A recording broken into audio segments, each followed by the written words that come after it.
Dans un coin reculé de la savane africaine, au cœur d'un village massaï vibrant de tradition, naquit un enfant différent des autres, Kito, un nom doux porté par le vent. Un regard profond comme la nuit, mais jamais un mot ne franchit ses lèvres, il était le fils du silence. Celui qu'on disait béni. Ou maudit, son père, Jabari, avait quitté la terre rouge des siens, emportant avec lui les promesses brisées d'un avenir à deux. Ne restait que Shani, sa mère, une femme debout face aux tempêtes, prête à tout pour protéger ce fils muet mais lumineux. C'est ici que commence l'histoire. Celle d'un enfant que la voix avait déserté, mais dont le silence allait tout bouleverser. Le soleil se levait lentement sur les plaines dorées du village massaï. Jabari, le père de Kito, montait un âne chargé de quelques sacs. Aucun adieu, aucun regard en arrière. Shani restait figée, droite comme une statue, le cœur tremblant, mais le visage impassible. Dans ses bras, Kito, encore bébé, poussait de petits pleurs étouffés. Non pas de peur. Mais comme s'il ressentait déjà l'absence, comme si le silence naissait avec l'abandon, un homme partait. Une histoire se brisait. Mais une destinée, elle, venait tout juste de commencer. Kito avait grandi, doucement, comme une plante discrète qui s'élève sans bruit. Il n'avait jamais prononcé un mot. Pas un seul, mais ses yeux parlaient, ses mains dessinaient dans l'air, et ses silences disaient plus que les bavardages du village. Les femmes chuchotaient sous les acacias, un panier sur la tête, un jugement au coin des lèvres. Un enfant qui ne parle pas, ce n'est pas bon signe. Mais Shani, elle, ne voyait en son fils ni un malheur, ni un fardeau. Seulement un mystère à aimer. Sous le soleil de plomb, les champs s'étendaient à perte de vue, secs mais vivants. Shani, seule parmi les hautes herbes, avançait à pas lents mais décidés. Sur son dos, bien attaché dans un pagne, Kito somnolait contre elle. Son corps était épuisé, son souffle court. Mais son regard restait droit, fier. Elle n'avait personne. Ni mari, ni soutien. Mais elle avait un enfant à nourrir, un avenir à bâtir, et pour ça. Elle se battait, chaque jour, sans jamais plier. La poussière collait à sa peau, mais jamais à sa dignité. Ce jour-là, le vent soufflait avec une douceur étrange, comme pour annoncer un changement. Zena arriva dans un nuage de sourires et de parfums. Cousine de Shani, elle n'était pas venue depuis des lunes. Sa robe flamboyante dansait autour d'elle comme une flamme, et ses yeux brillaient d'un éclat difficile à lire. « Ma sœur, laisse-moi t'aider », dit-elle doucement. Shani, surprise mais touchée, ouvrit les bras sans méfiance. Kito, lui, se serra un peu plus contre le dos de sa mère, comme si son silence avait pressenti ce que les mots ne pouvaient encore dire. Zena s'installa comme une brise légère. Et devint peu à peu un vent qui soufflait partout. Elle aidait les anciens, souriait aux enfants, chantait en tressant les paniers avec les femmes du village. Tous l'adoraient. Shani, soulagée, la remerciait chaque jour d'être là. Mais Kito, lui, ne souriait jamais en sa présence. Son regard, toujours discret mais profond, la suivait en silence. Il sentait, sans comprendre encore, que quelque chose sonnait faux. Il voyait ce que les autres ne voulaient pas voir, car sous les sourires de Zena, il y avait autre chose. Quelque chose de caché. Un jour, près du grand arbre du village, Zena riait avec les enfants. Kito s'était approché, timidement, espérant peut-être jouer. Ou simplement être près d'eux, mais Zena, d'une voix moqueuse et légère, lança « Même les chèvres font plus de bruit que toi, petit muet ». Les enfants éclatèrent de rire, certains répétèrent la phrase comme une chanson cruelle. Kito baissa les yeux, sans un mot, le cœur serré dans un silence plus lourd que jamais, et personne, pas même le vent, ne vint le défendre. Ce soir-là, alors que Shani lavait doucement les bras de Kito, elle vit une tache sombre sur sa peau, un bleu. Profond, récent, elle le regarda dans les yeux, son cœur serré. « Qui t'a fait ça ?» Kito détourna le regard. Aucune larme, aucun mot. Seulement ce silence. Encore et toujours, Shani sentit une colère sourde monter en elle. Elle pensa à Zena. Elle le pressentait, mais sans preuve, que pouvait-elle dire ? Elle se contenta de serrer son fils contre elle, en jurant intérieurement de rester vigilante. C'était une nuit calme, presque trop calme. Le feu du village crépitait faiblement, lançant des ombres dansantes sur les murs de boue et de paille. Kito, éveillé, s'était glissé hors de la hutte. Ses pas étaient silencieux, comme lui. Derrière un arbre, il vit Zena. Elle parlait à des hommes qu'il ne connaissait pas. Des étrangers, elle chuchotait, agitait les mains, montrait du doigt la direction de la hutte de Shani. Quito ne pouvait entendre.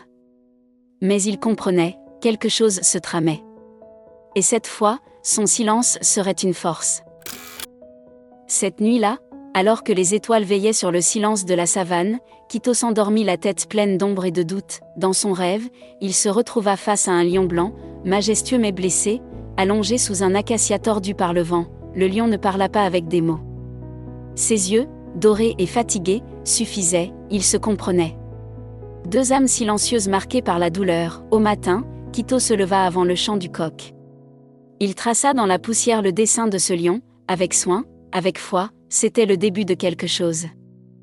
La peur, dans un village, naît parfois d'un simple mot soufflé au bon moment. Zena le savait. Un matin, alors que les villageois se rassemblaient pour puiser l'eau, elle parla doucement, mais assez fort pour être entendue. Ce garçon. Il ne parle pas. Depuis sa naissance.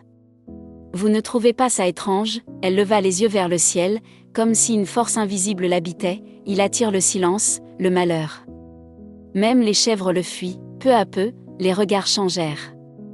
Le doute s'installa. Les murmures devinrent poison, et Quito, encore une fois, fut seul dans sa vérité muette. Sous l'arbre sacré du village, le conseil des anciens s'était réuni. Leurs visages étaient graves, leurs voix lourdes de tradition. Shani tenait Quito contre elle, droite malgré l'angoisse qui lui brûlait la gorge. Zena, elle, parlait avec passion, débitant ses mensonges avec des larmes feintes et des soupirs bien placés. Ce silence n'est pas naturel, disait-elle. Il attire les esprits. Il faut protéger notre communauté. Un long silence suivit. Puis l'un des anciens, la voix cassée par les années, prononça la sentence. Shani. Ton fils et toi devrez quitter le village. Dès demain, Quito ne comprenait pas tout. Mais il sentait que sa vie venait de basculer. À l'aube, le village était silencieux. Trop silencieux, Shani avançait lentement, tenant Quito par la main. Leurs maigres baluchons sur l'épaule, le regard droit devant, personne ne les regardait vraiment. Personne ne leur disait adieu, même ceux qui doutaient se taisaient, leurs pas s'enfonçaient dans la poussière, et derrière eux, les cases devenaient de plus en plus petites. Seul le vent, complice muet, les accompagnait dans leur exil. Loin du village, au cœur de la savane, une nouvelle vie commença. Shani, les mains pleines de terre et de courage, construisit une petite hutte, seule, pierre après pierre, brindille après brindille, elle pêchait, ramassait des racines, apprenait à écouter la nature. Quito, lui, grandissait vite. Il apprenait à allumer un feu, à chercher de l'eau, à lire les signes du ciel. Ils n'avaient rien. Mais ils avaient la paix. Et l'un l'autre. Un matin, alors que la rosée brillait encore sur les herbes sèches, Quito s'arrêta au milieu du silence. Le vent soufflait doucement, mais cette fois. Il avait une voix, pas une voix comme celle des hommes, non. Une vibration, une mélodie que seul lui semblait entendre. Il ferma les yeux. Et il entendit, le chant des oiseaux, les racines sous la terre, le bruissement des arbres. Tout parlait, Quito comprenait sans qu'aucun mot ne soit prononcé, c'était comme si le monde entier chuchotait dans son cœur. Et pour la première fois, il ne se sentit plus seul. Quito était devenu un enfant du vent, un ami du silence. Mais aussi le frère des bêtes. Un jour, il trouva un bébé zèbre, la patte blessée, couché dans les herbes hautes. Sans peur, sans bruit, il s'agenouilla, caressa doucement l'animal et commença à soigner sa plaie avec de l'eau et des herbes que Shani lui avait apprises. Le zèbre le regardait avec confiance. Puis, comme par magie, d'autres animaux s'approchèrent. Des antilopes, des oiseaux, un vieux singe au dos courbé. Le vieux primate s'assit devant Quito et lui fit un signe de tête, comme un salut solennel. Quito sourit. Il avait trouvé son peuple. La saison sèche battait son plein, et le vent soufflait plus fort que jamais. Quito leva soudain les yeux. Une odeur âcre lui piqua les narines. Puis il vit la fumée, un feu de brousse dévorait l'horizon, rapide, affamé, il n'attendit pas. Il attrapa la main de sa mère et la tira, courant sans parler, guidé par un instinct profond, ils traversèrent les herbes hautes, les flammes dans leur dos, jusqu'à une grotte cachée dans un flanc de colline. Shani comprit alors, Quito avait senti le danger avant qu'il n'arrive. Et sans un mot, il l'avait sauvé. Des années avaient passé. Le soleil s'était levé et couché sur bien des silences. Un jour, au détour d'un sentier poussiéreux, une silhouette familière apparut au village, c'était lui. Jabari. Le père de Quito. L'homme partit sans un mot, autrefois fier, aujourd'hui usé par le temps et la culpabilité, les enfants ne le reconnaissaient pas. Les anciens baissaient les yeux. Mais lui ne cherchait qu'une chose, Chani, quand il apprit ce qui s'était passé, le bannissement, les rumeurs, le feu. Son cœur se serra, il n'attendit pas. Il prit la route.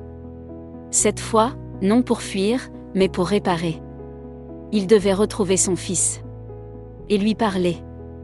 Même si lui ne parlait pas.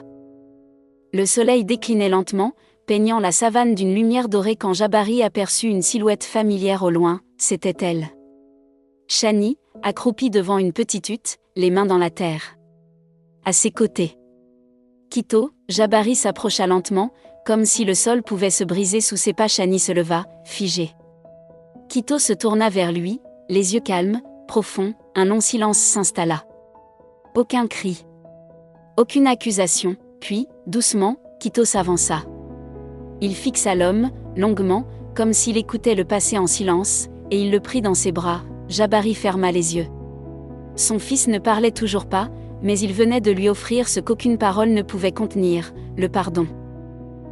La nuit était tombée, lourde et silencieuse, comme suspendue dans le souffle de la savane. Chani et Jabari dormaient. Quito, lui, veillait. Il sentait une présence. Quelque chose d'ancien, de puissant, un bruissement. Un grondement. Puis il le vit, un lion. Immense. Sombre comme la nuit, les yeux brillants de feu. Il avançait lentement, encerclant la hutte. Quito ne bougea pas. Il sortit de l'ombre, seul face à la bête. Le lion s'arrêta. Rugit, alors, pour la première fois, la voix de Quito fendit le silence. Non. Un simple mot. Calme. Fort, le lion fixa l'enfant longuement. Puis tourna les talons et disparut dans l'obscurité, le silence revint. Mais plus le même. Le vent portait des secrets. Et dans les villages de la savane, aucun secret ne reste longtemps en silence. Les premiers récits arrivèrent portés par des bergers, puis des voyageurs. On disait qu'un enfant muet avait parlé. Qu'il avait arrêté un lion d'un seul mot. Au village de Quito, les femmes se taisaient en entendant l'histoire. Les enfants, eux, écoutaient les yeux grands ouverts, mais ce sont les anciens qui réagirent autrement. Réunis sous l'arbre sacré, ils parlaient à voix basse, le regard grave, un enfant qui parle au silence. Et au lion ? Peut-être que l'exil n'était pas une malédiction, mais une épreuve. Le nom de Quito, jadis source de moquerie, devenait maintenant un murmure porté par le vent. Et respecté. Le village n'était plus le même depuis le retour des rumeurs sur Quito, et quand Jabari revint, les murmures se transformèrent en regards. Puis en silence, lorsque l'homme demanda à parler devant tous, sous l'arbre des anciens, tout le monde s'était rassemblé. Zena, drapée dans ses habits colorés, affichait un sourire faux, mais ses yeux trahissaient la peur. Jabari prit la parole. Lentement. Chaque mot tombait comme une pierre dans l'eau calme, il parla de son abandon, de sa honte, de son retour. Puis, de la vérité, Chani n'avait jamais maudit personne. Quito n'était pas une menace. Le poison venait de Zena, les anciens interrogèrent. Les regards se croisèrent. Les souvenirs remontèrent, et alors, enfin. La voix du plus vieux sage s'éleva. Zena, tu as semé la peur et détruit une famille. Tu n'as plus de place ici. Elle fut chassée. Sans cérémonie, et cette fois, c'est elle qui partit seule. Sans qu'on la regarde partir. Le soleil se levait à peine, embrasant la plaine d'une lumière nouvelle. Au loin, 3 silhouettes s'approchaient du village. Une femme, un homme. Et un enfant en tête. Quito marchait avec calme, les yeux levés, sans peur. Derrière lui, Chani et Jabari avançaient main dans la main, personne ne parlait, mais tout le village les attendait, les enfants cessèrent de jouer. Les anciens se levèrent. Et lentement, dans un geste ancien, sacré. Ils s'inclinèrent, devant l'enfant du silence. Devant celui qui avait fait taire la peur, non par la force, mais par la paix. Quito ne sourit pas. Mais son regard brillait. Il n'était plus seul. Il était revenu chez lui. En marchant droit dans l'histoire. Le temps passa, et avec lui les blessures. Quito ne devint pas un chef, ni un guerrier. Il devint quelque chose de plus rare. Un guide, les enfants du village le suivaient partout. Il ne parlait presque jamais, mais il comprenait tout, par ses gestes, ses silences, ses sourires, il leur montrait comment écouter les arbres, sentir la terre, respecter les animaux. Les anciens disaient qu'il entendait ce que les autres n'entendaient plus, un enfant du silence, devenu celui du renouveau. Grâce à lui, les cœurs s'ouvraient de nouveau. La paix, comme la pluie, revenait doucement sur le village. Un soir, le village s'était réuni sous le grand arbre, là où autrefois les jugements tombaient comme la pluie. Cette fois, c'était pour écouter. Quito, désormais plus grand, se tenait au centre. Il avait grandi. Mais ses yeux portaient toujours cette profondeur étrange, cette lumière silencieuse. Il leva les yeux vers la foule, respira doucement. Et par là, le silence m'a appris à écouter.